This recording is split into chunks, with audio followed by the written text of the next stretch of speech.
Biasanya kan lagi dulu kalau ada masalah nangis, ngadu Nangis, gitu. ngadu. Iya, karena mungkin memang belum rezekinya jadi belum keterima. Maksudnya Ada kayak ya ada problem antara orang tua. hmm, Jadi katanya lebih baik di asrama gitu. Buat donatur sahabat yatim, terima kasih telah mendonasikan uangnya ke Sahabat Yatim Indonesia.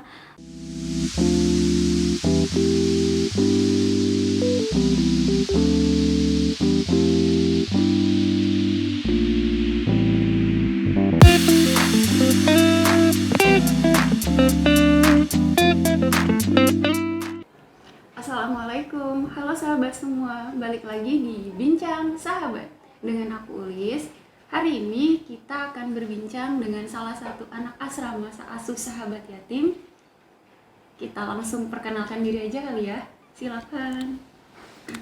Halo, nama saya Laila Tunima. Saya sekarang tinggal di asrama Cipondo. Asli rumah saya di Bogor. Di Bogor, namanya Laila ya? Iya. Betul, namanya Laila sahabat. Kak Laila ini sekarang sibuknya ngapain sih Kak? Udah nggak ada kesibukan karena kan baru kemarin lulus, ulangan juga udah selesai semua. Jadi paling tinggal nunggu pengumuman dari sekolah buat ngambil ijazah. Lulus SMK? Iya, lulus SMK. Lulus SMK, berarti belum ada kegiatan lagi nih ya setelah lulus? Belum.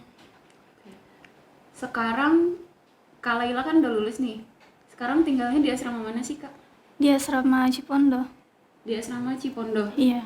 Kak Laila nih tinggal di asrama Cipondo itu dari kapan Kak? Dari tahun 2016 bulan Agustus. 2016, berarti itu udah berapa tahun tuh Kak kalau sekarang? Udah sekitar 6 tahunan. 6 tahun Iya. ya. Udah 6 tahun di asrama nih. Gimana sih perasaannya pertama kali datang ke asrama tuh? Ya sedih sih karena kan jauh sama orang tua juga. Terus kayak belum kenal pertama-tama sama teman-teman. Cuman makin kesini asik pas sudah kenal sama teman. Enak ya, udah Iya. biasa. Tadi kan Kak Laila masuk ke asrama tuh tahun 2016 ya. Iya. Kenapa sih Kak bisa masuk ke asrama? Kemauan sendiri kah atau dorongan dari orang tua atau kenapa tuh? Dari orang tua sih Kak. Orang tua. Soalnya kan ya awalnya di Bogor tuh udah daftar sekolah SMP. Cuman karena ada temen yang katanya mau masuk asrama, ya udah kan. Jadi Diajak keikut sekalian. ya sekalian gitu. Biar Ada teman yang mau masuk ke asrama tuh sekarang masih di asrama juga? masih. Berarti masih bareng-bareng dari 2016. Iya. Jadi teman masuk ke asrama terus Laila diajak? Iya, Mau? ikut.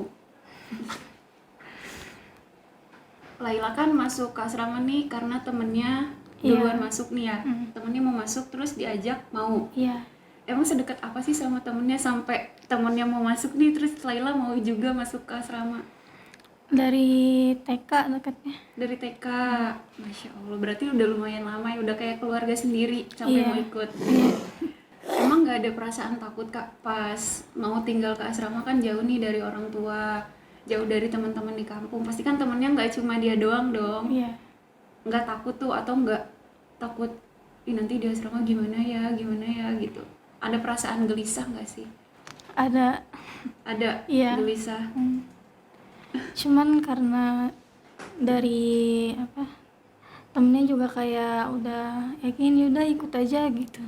Temennya ngeyakinin banget. Iya, nggak apa-apa nanti kan kalau bareng temen kan maksudnya udah deket, jadi kalau ada apa-apa gampang gitu. Bisa curhat ke temennya langsung. Iya. Kak Laila kan di asrama udah 6 tahun nih. Nah, kegiatan di asrama tuh apa aja sih Kak? Dari bangun tidur sampai mau tidur lagi? Biasanya bangun kita sebelum subuh. Sebelum subuh. Ya, abis itu sholat subuh biasanya ada setoran hafalan. Salat subuhnya berjamaah? Iya, berjamaah. Habis setoran hafalan, yang kalau mau sekolah mandi, yang nggak sekolah bisa istirahat sebentar, habis itu dilanjut sholat duha. Yang nggak sekolah tuh berarti masih kecil ya Kak? Iya, kayak yang ada masih sekolah online. Oh Ya. iya. Habis sholat duha biasanya ya sibuk sama kegiatan sendiri yang sekolah-sekolah, yang kalau misalnya belum ada kegiatan di sekolah bisa nyuci, nyetrika, gitu, rapi-rapi kamar. Habis itu seperti biasa kalau yang masih di asrama kita sholat berjamaah bareng sama uminya. Terus kalau yang belum pulang sekolah biasanya sholat sendiri atau sholat di sekolahnya. Pulang sekolah kegiatannya ngapain aja tuh? Pulang sekolah biasanya kan ada yang mau sampai asar, kadang ada yang sampai zuhur. Kalau kegiatan sekarang sih abis pulang sekolah kita ada tadarus setiap sore Kak. Tadarus. Iya, sambil nunggu azan maghrib tadarus bareng-bareng. Abis tadarus kita buka bareng, abis itu sholat maghrib berjamaah. Terus kita murojaah hafalan, habis murojaah hafalan Isya taraweh sama abinya. Tarawehnya di asrama sama abi, Iya, di nggak ke asrama. masjid. Kan Kak Laila kalau bisa dibilang nih udah lama banget lah ya tinggal di asrama. Ada nggak sih Kak momen kedekatan sama Umi Abi, atau kedekatan Kak Laila sama Umi Abi itu sedekat apa sih? Oh, ada, cuman karena kan awalnya kan nggak langsung di asrama Cipondo, Oh, nggak langsung di asrama Cipondo, Iya. di asrama mana tuh Kak? di asrama Serpong. Oh, Serpong, Iya. sekarang udah nggak ada ya. Iya, udah nggak ada. Awalnya sih di asrama Serpong kan sama Umi Agnes, terus pas pindah ke Cipondo itu awal masuk SMK SMK, oh berarti Iya, kelas SMP-nya di asrama Serpong, iya. Terus pas mau awal masuk SMK, Uminya juga ikut yang dari Serpong. Pindah ke Cipondo Iya, juga. pindah ke Cipondo. Nggak nyampe, ada 1 tahunan karena ada masalah, ya ada problem, jadi Uminya keluar. Ya, udah berapa kali ganti asrama, cuman sama Umi yang ini udah lumayan lama, udah ada 1 tahunan, jadi udah lumayan deket ya. Jadi kalau ada apa-apa kayak tinggal bilang ke Uminya. Udah kayak ibu sendiri ya. Iya. Kalau itu kan tadi sama Umi Abi, lebih dekatnya ke Umi ya dibanding Iya, Abi. ke Umi. Karena sama-sama cewek. Nah itu kan tadi kedekatan Kak Laila sama Umi nih. Kalau kedekatan Kak Laila sama teman-teman tuh gimana? Udah deket banget, Deket banget. Iya, udah kayak saudara. Jadi kalau kita misalnya ada masalah di luar nih atau lagi ada masalah di sekolah, kadang kalau habis selesai sholat Isya udah nggak ada kegiatan, kayak saling cerita gitu, kayak lagi ada masalah ini nih, kayak lagi ada tugas sekolah, tolong bantuin dong gitu. Jadi Saling support. iya. Tapi ada nggak sih salah satu atau hanya beberapa dari banyaknya teman Kak Laila di asrama nih yang deket banget sama Kak Laila? Ada Iya, nggak? Iya, pastinya ada. Ada. Siapa tuh Kak kalau boleh dikasih tahu? Rahasia. Rahasia ya teman-teman. Nah, itu kan tadi kedekatan Kak Laila sama Umi, Abi sama teman-teman. Nah, selama di asrama ini apa sih yang udah Kak Laila dapat selama tinggal di asrama? Banyak banget. Apa aja tuh Kak? Contohnya kan kayak lagi lu kan pas di rumah kalau baca Al-Quran belum lancar, tapi Masya Allah banget di sini baca Al-Quran ya udah lancar ya. Ngajinya jalan terus. Iya. Justru kan kalau dibilang kalau mau ngajar yang lebih kecil, Insya Allah udah bisa. Iya. Udah bisa bantu Umi Abi. Iya. Terus apa lagi tuh Kak? Terus juga kayak apa ya? Kayak belajar mandiri kan, jauh sama orang tua, jadi kita harus kalau ada masalah harus cari solusinya gitu, walaupun Nggak cengeng lah iya, ya. kalau nggak apa, biasanya kan lagi dulu kalau ada masalah nangis ngadu gitu. ngadu. Iya, kalau sekarang nggak gitu. Sekarang udah bisa nyelesain masalah sendiri. Iya. Ada nggak sih Kak momen yang berkesan banget selama tinggal di asrama? Ada. Ada apa tuh Kak, boleh diceritain nggak? Kalau momen yang paling berkesan sih menurut saya kalau kayak lagi saling berbagi cerita gitu, kayak sambil kayak cerita lagi dulunya gimana gitu di kampung halamannya kan, jadi cerita kayak yang dulu-dulu. iya, jadi kayak seru gitu. kayak uminya juga kayak apa, kasih cerita juga kayak Uminya juga cerita. iya gitu, Iya. kayak cerita kehidupan Ngumpul bareng terus iya. cerita-cerita gitu kali ya. Iya.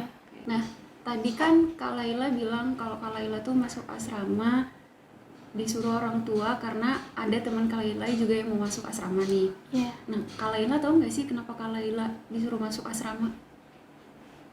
Tahu. Tahu. Ya. Kenapa tuh Kak? Karena di situ kan posisinya juga apa, masalah pribadi. Maksudnya ada kayak ya ada problem antara orang tua. Jadi katanya lebih baik di asrama gitu.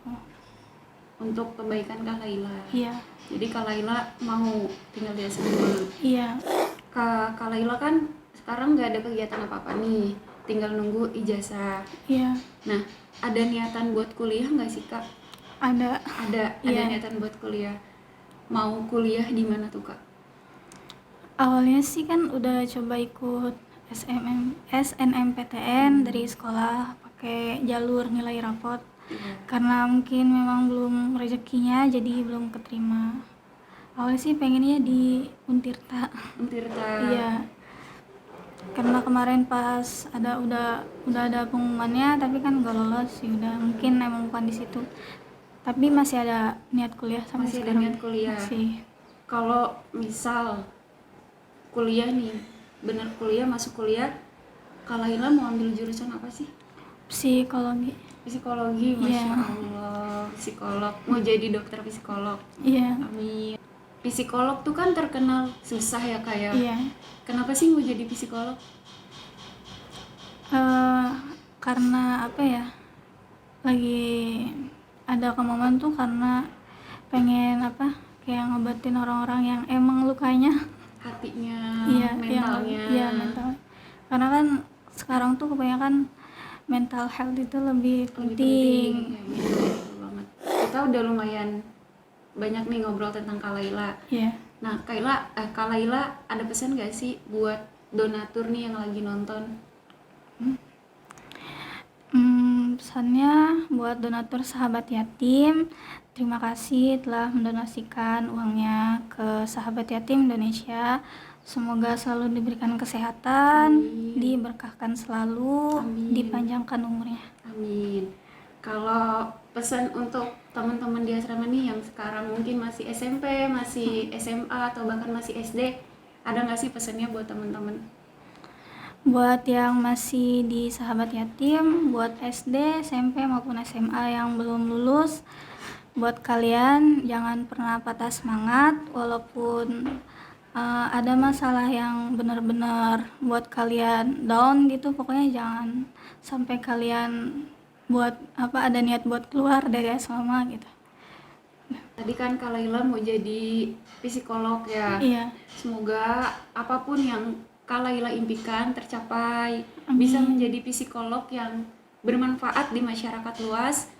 Serta mungkin bisa nanti kalau sudah menjadi psikolog bisa lebih memantau adik-adik asramanya tentang kesehatan mental. Iya. Dan semoga buat teman-teman semua yang menonton Bincang Sahabat kali ini, apapun yang teman-teman impikan, semoga tercapai. Semoga kita semua selalu diberikan kesehatan untuk senantiasa menjalankan ibadah kepada Allah Subhanahu wa Ta'ala. Sekian Bincang Sahabat kali ini. Semoga apa yang sudah kita bicarakan di Bincang Sahabat kali ini bisa memberikan sedikit hikmah yang bisa diambil oleh teman-teman semua. Kurang lebihnya mohon maaf. Sampai ketemu di Bincang Sahabat selanjutnya. Wassalamualaikum.